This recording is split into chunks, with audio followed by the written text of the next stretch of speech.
à tous, bienvenue pour NRTV fait sa culture. Aujourd'hui, une émission spécialement dédiée à l'usine à gaz. Vous le savez, ce lieu emblématique culturel de la ville de Nyon ferme ses portes durant 2 ans pour des travaux. Eh bien, avant ça, la fête, ce samedi 2 juin, et on en parle justement avec nos invités. On parlera de l'usine à gaz et de leur parcours, notamment avec le démissionnaire directeur Pierre-Yves Schmitt. Bienvenue à vous et bonjour. Bonjour.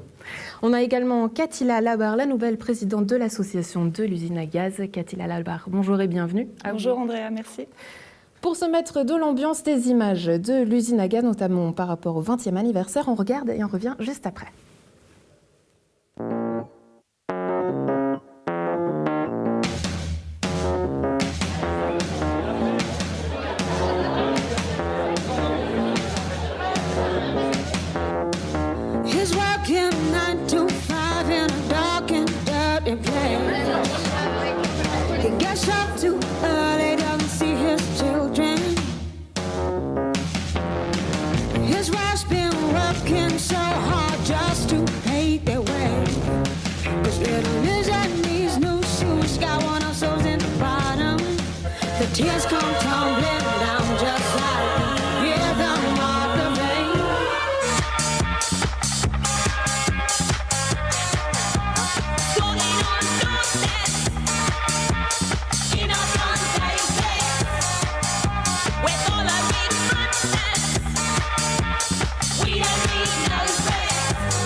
L'usine à gaz, 23 années d'existence. Pierre-Yves Schmitt, vous étiez à la direction durant 15 années. Vous avez annoncé votre démission aujourd'hui. Comment vous vous sentez ? Moi, je me sens relativement bien dans la mesure où l'excellente nouvelle de ce printemps, c'est que les travaux vont commencer. Les travaux de la deuxième salle vont commencer. Donc, pour moi, c'est idéal de partir et de savoir que ce projet que j'ai porté pendant 14 ans, je crois, arrive enfin au bout et va être réalisé. Vous aviez dit dans un article de La Côte que cette attente, savoir qu'est-ce qui allait se passer pour cette usine à gaz, elle était longue, difficile à porter pour vous, tout comme les membres de l'association. Aujourd'hui que les travaux ont commencé, est-ce que vous regrettez votre décision, votre démission ? Non, pas du tout. Je me suis dit à un certain moment que j'ai réalisé que j'étais arrivé au bout de quelque chose, que ce projet allait a priori aboutir, mais ce n'était pas encore le cas quand j'ai annoncé ma démission, ma décision. Mais pour moi, je restais notamment pour vraiment que ce projet aboutisse, pour le mener à terme. Là, maintenant, il va aboutir. C'est une excellente nouvelle. Et non. Le fait d'apprendre que vraiment les travaux démarrent ne change rien à ma décision, non. Katila Labar, vous êtes la nouvelle présidente depuis le 29 mars dernier. Aujourd'hui, vous êtes à la tête de cette présidence et de l'usine. Par rapport à cette association, vous, comment est-ce que vous sentez l'énergie de cette association dans cette période, disons-le, qui est notamment difficile, dans cette période transitoire ? Alors, il y a une bonne énergie. Je pense qu'il va falloir pouvoir la nourrir pendant ces 2 ans de fermeture de l'usine. Il va falloir beaucoup travailler avec le comité, les bénévoles pour les maintenir sous, entre guillemets, pression, pour qu'ils continuent d'être motivés pour la suite. Mais on a des beaux projets. Notamment une programmation aussi hors les murs qui est en cours, même des soirées complètes avec les deux Absolument. Vincent. Donc là, vous êtes confiant pour cette période transitoire ? Oui, très confiante. Il faut. Les membres de l'association se sont également permis de donner leur avis sur l'usine à gaz et son avenir. Regardez.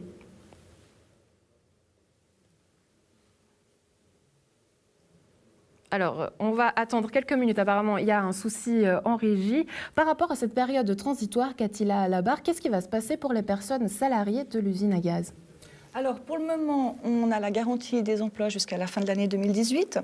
On a reçu de très bonnes, pas promesses, mais de très bons échos de la ville par rapport à la suite. À nous de présenter un budget qui tienne la route et puis de faire une programmation au maximum qui nous permette de garder notre personnel. Donc ces salariés, c'est assuré, ils resteront à l'usine à gaz, pas de souci à se faire pour eux? Alors la garantie à 100%, je ne peux pas la donner, malheureusement. On n'est pas maître des budgets. Pierre-Yves Schmitt, vous, comment est-ce que vous pensez, qu'est-ce que vous vivez de cette situation, de cette incertitude finalement par rapport toujours à ces associations, enfin cette association et ces salariés qui se battent finalement pour l'usine à gaz? C'est relativement compliqué.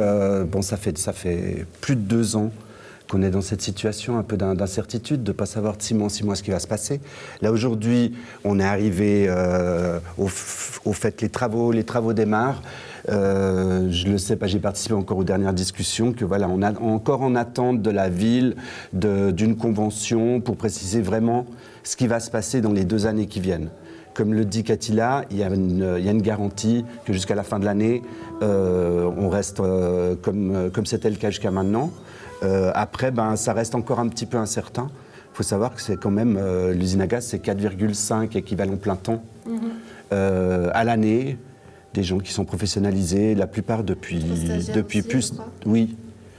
Mais savoir que les gens qui travaillent de manière permanente le font depuis pas mal d'années et qu'ils sont encore en attente quand même de savoir ce qui va se passer en 2019. Par rapport à la suite, notamment par rapport à votre place, tout simplement, vous aviez annoncé votre démission. On savait que le départ effectif, c'est durant l'année 2018. Est-ce que vous pouvez nous donner plus de précisions? Qu'est-ce qu'il en sera? Qui va reprendre cette place?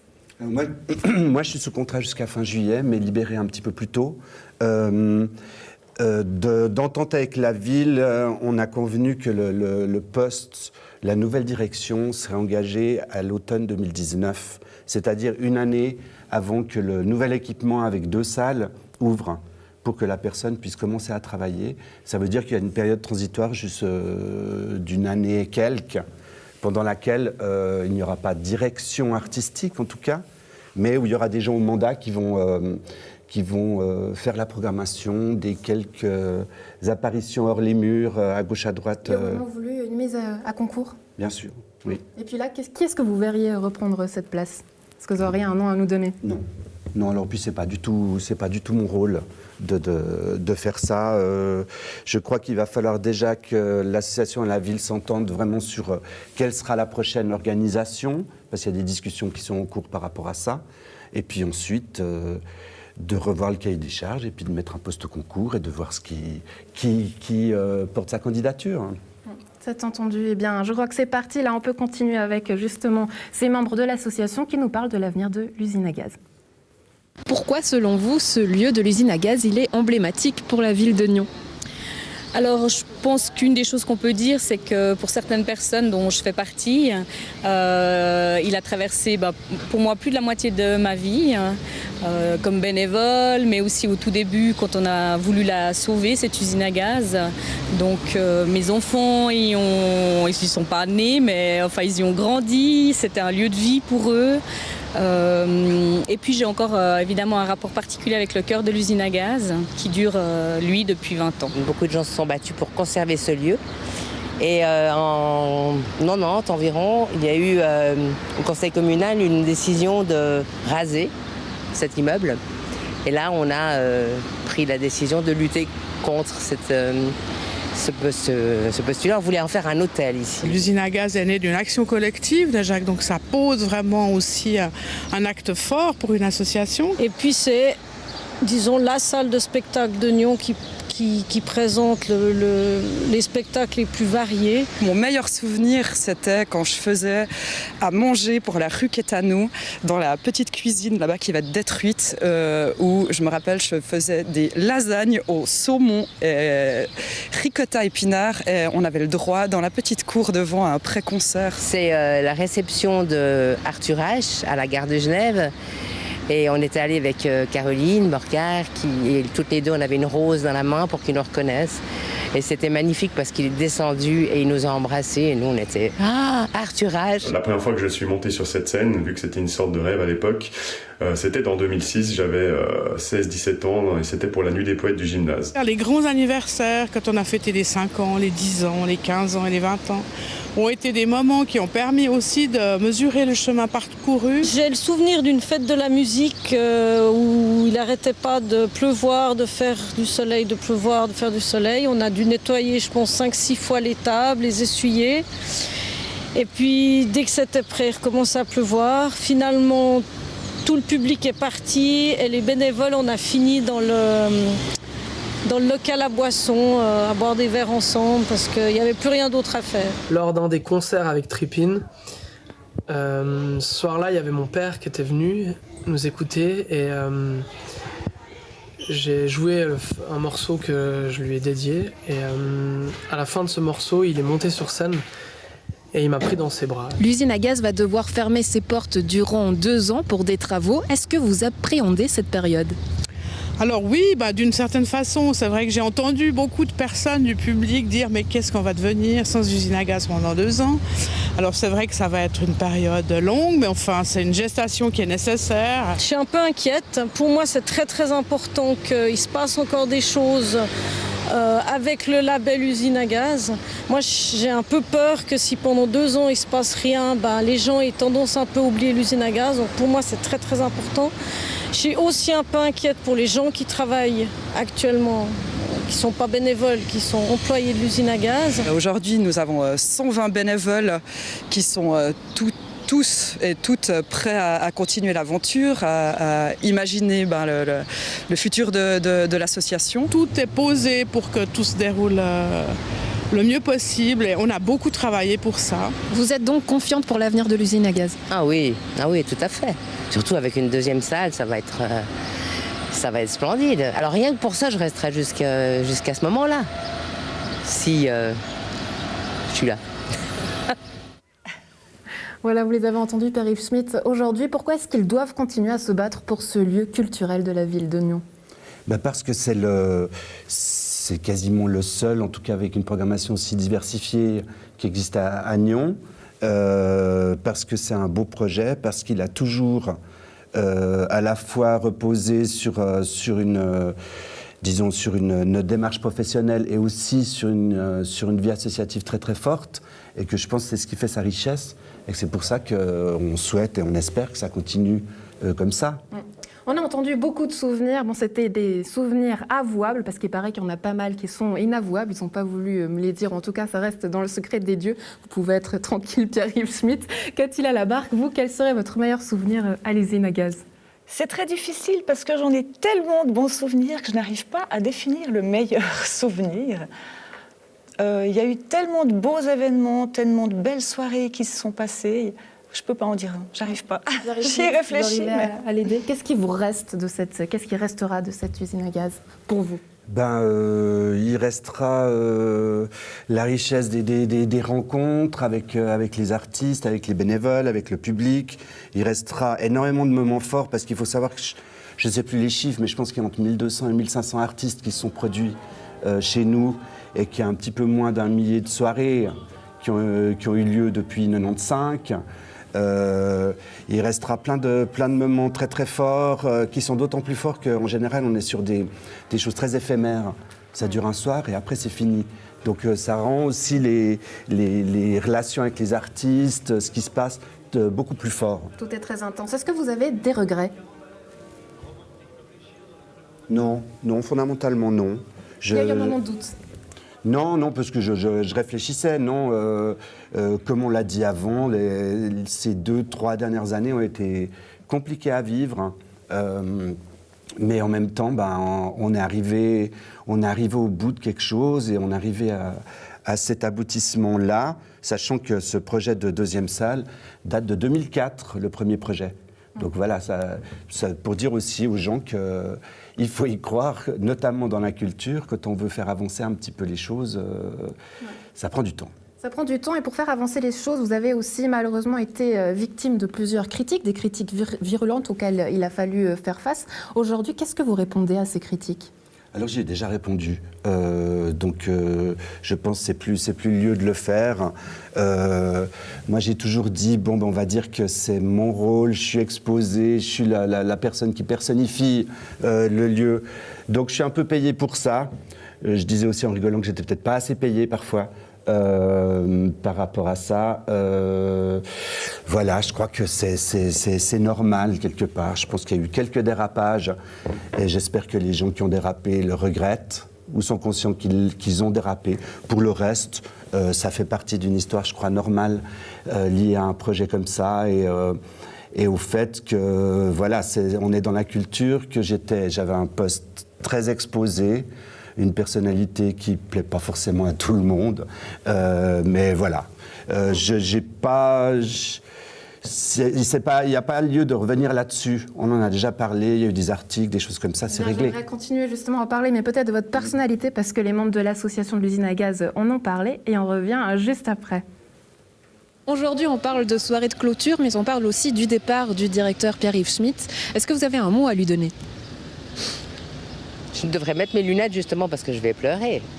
J'espère qu'il aura autant de plaisir ailleurs qu'il en a eu à l'usine à gaz et puis qu'il ne retrouvera jamais une équipe comme nous, c'est sûr. Je voulais encore te remercier, toi et toute l'équipe de l'usine à gaz, pour votre soutien et d'avoir cru en notre projet. Je suis un peu triste pour lui qui doit partir au moment où ce pourquoi il s'est battu pendant des années arrive enfin.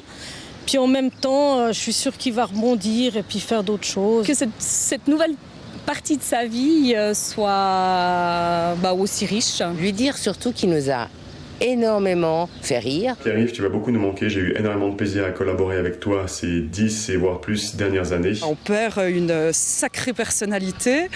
Et puis Pierre-Yves, il représente pour ma part pas mal de choses, parce que je l'ai beaucoup accompagné personnellement sur des festivals. On a souvent entendu dans les critiques que c'était quelqu'un qui n'avait pas fait grand-chose à l'usine à gaz. Qu'est-ce que vous répondez à ça ?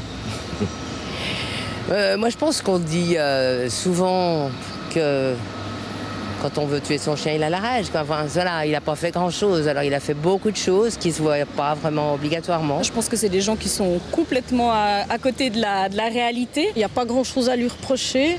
Ce lieu fonctionne, ce lieu a des finances saines. Je pense que c'est quelqu'un qui sait très mal se vendre, qui a pu être assez mauvais, c'est peut-être fort, mais dans la communication avec certaines personnes.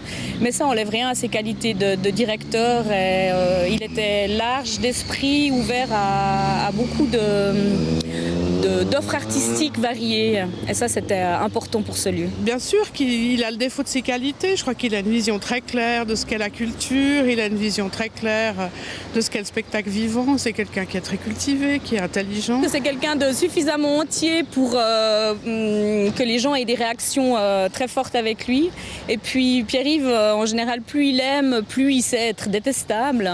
Donc il faut apprendre à comprendre et apprécier ce caractère. Et est-ce que vous avez un petit secret ou une petite anecdote à nous raconter sur Pierre-Yves Schmitt ?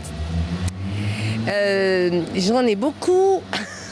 Peut-être que... Non, je peux pas. Eh bien, qu'est-ce que je pourrais dire ? Non, je crois pas que je peux dire quelque chose à la télé d'inavouable avec Pierre-Yves Schmitt. Allez, ça reste entre nous.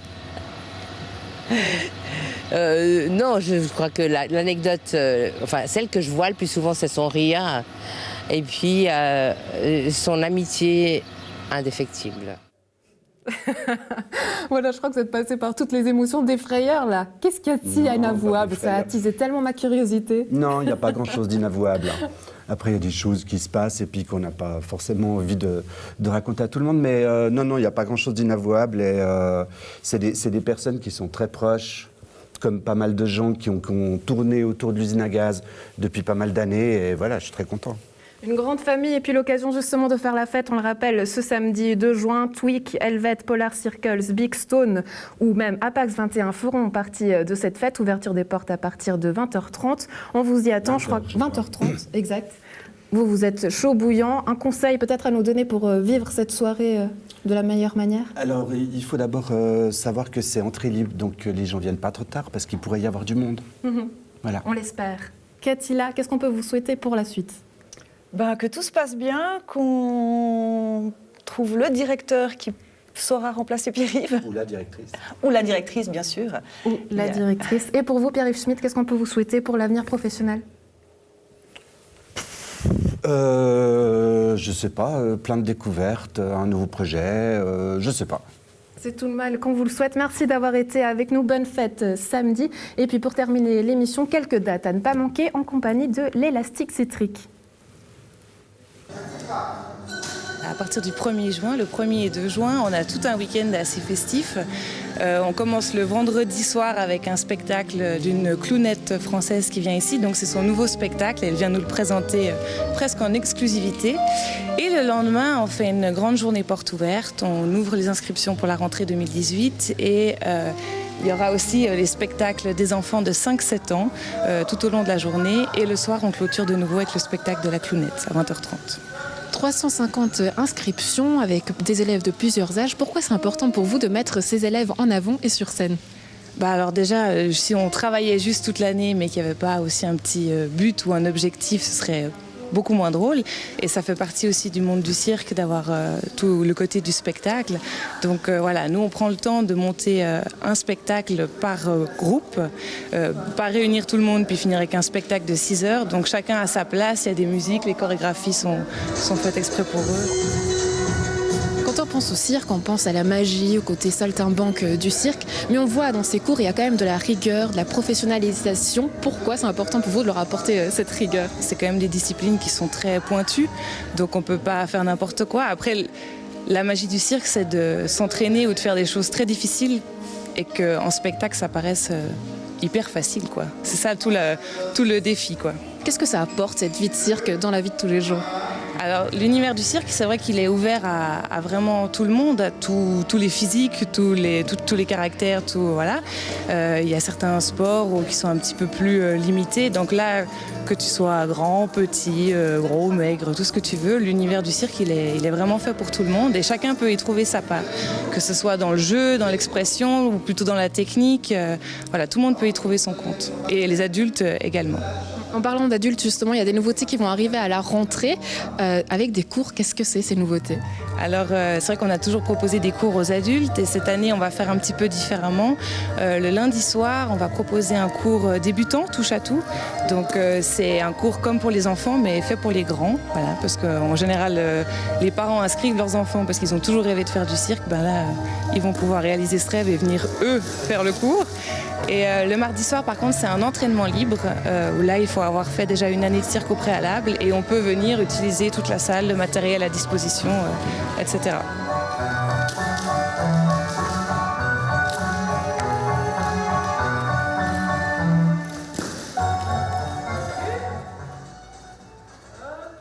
Et à noter encore quelques dates, le Festival de théâtre au Jardin du Rosier du 4 au 9 juin, un week-end atelier théâtre par la compagnie Top Modeste les 2 et 3 juin, et enfin le Caribana qui ouvre ses portes le mardi 5 juin. On s'y retrouve et on se retrouve là-bas pour plus de fêtes, plus de culture. À la semaine prochaine.